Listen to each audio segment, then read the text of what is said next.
पाकिस्तान चुनाव में मतदान के बाद अब गिनती भी पूरी हो गई है, लेकिन सरकार बनाने को लेकर फंसा पेच अभी भी सुलझता नहीं दिख रहा है। पाकिस्तान चुनाव आयोग यानी ईसीपी ने परिणाम की घोषणा कर दी है। पाकिस्तान में 266 सीटों पर मतदान होना था, लेकिन एक सीट पर चुनाव रोक दिए गए और बाकी की 265 सीटों पर मतदान हुआ था। चुनाव आयोग ने एक सीट पर NA 88 पर धोखाधड़ी की शिकायत के बाद यहां भी चुनाव रद्द कर दिए।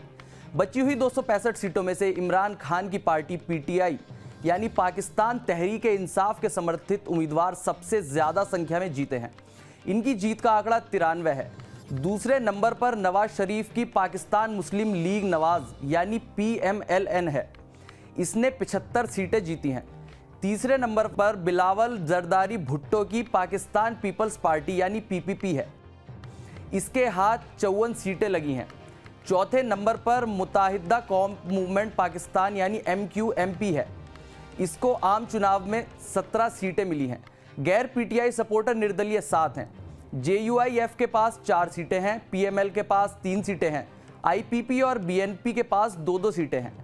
PMLZ के हाथ 1 सीट लगी है।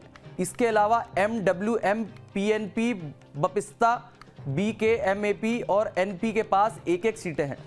नेशनल असेंबली में जीत के लिए 133 सीटों की जरूरत होगी।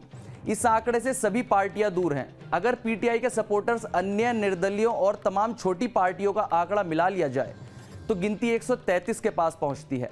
लेकिन समस्या है कि इमरान खान के सभी समर्थक निर्दलीय जीते हैं। इमरान खान की पार्टी की मान्यता रद्द की जा चुकी है। ऐसे में तकनीकी तौर पर नवाज शरीफ की पार्टी सबसे बड़ी पार्टी है। नवाज शरीफ और बिलावल भुट्टो के बीच गठबंधन के कयास लग रहे हैं। दोनों की पार्टियों के आंकड़े को जोड़ दें तो 129 का आंकड़ा बनता है, यानी बहुमत से 4 कम। तमाम छोटी छोटी पार्टियों की गिनती देखें तो 133 का आंकड़ा बहुत मुश्किल नहीं होगा। लेकिन हाल ही में यह भी दावा सामने आया कि नवाज शरीफ और बिलावल भुट्टो के बीच गठबंधन को लेकर बातचीत शुरू ही नहीं हुई। इसी बीच इमरान खान की पार्टी तहरीक इंसाफ ने कदम आगे बढ़ा दिए हैं।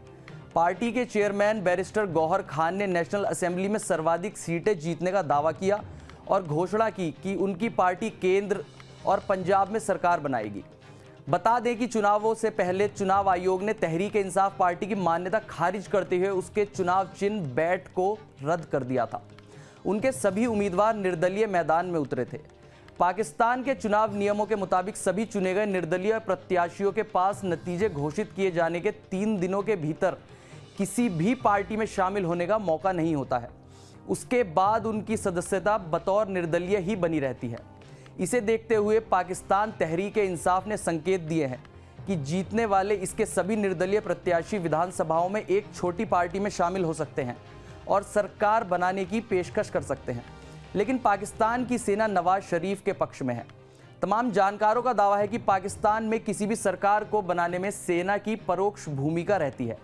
अब इन सारे गणित के बीच सरकार बनाने पर पेच और ज़्यादा फंसता दिख रहा है।